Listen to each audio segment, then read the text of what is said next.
For one man, it was a nightmare. He gets off a plane. He had $40,000 in his possession. It was seized by the cops, and he headed home without his cash or any criminal charges.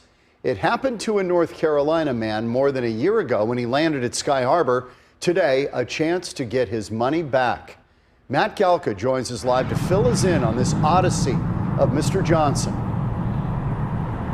Yeah, it doesn't even sound real, but this all has to do with what's called civil asset forfeiture. And for Jerry Johnson, he flew to Arizona last summer with 40 grand in cash to buy a truck. But law enforcement wondered whether or not that money was actually being used for drugs. He ended up leaving Arizona with no truck, no money, and no charges.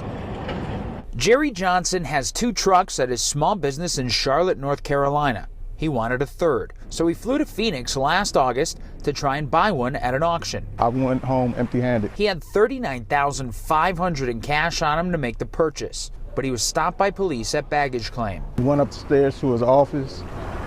As soon as I got there, he said I was part of a money laundering investigation. He says police told him to sign something or face arrest. Some piece of paper, I didn't know what it was. Later on, I found out it was a waiver. He says he was coerced into signing away the money through civil asset forfeiture. He was never charged with a crime. For more than a year, he's been nearly 40 grand short. His case was in front of the Arizona Court of Appeals this morning. I mean, all you'd have to do is get a money mule who's never going to disclose who the agent is, and boom, he says it's his, and you're stuck.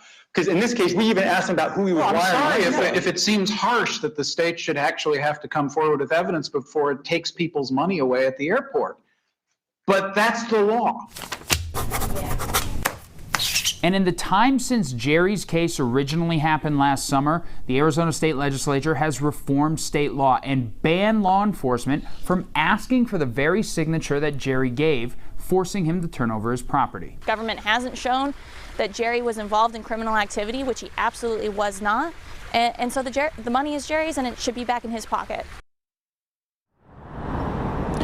And Jerry and his attorneys are expecting a decision within the next 1 to 3 months. We're live tonight. Matt Galka, Fox 10 News.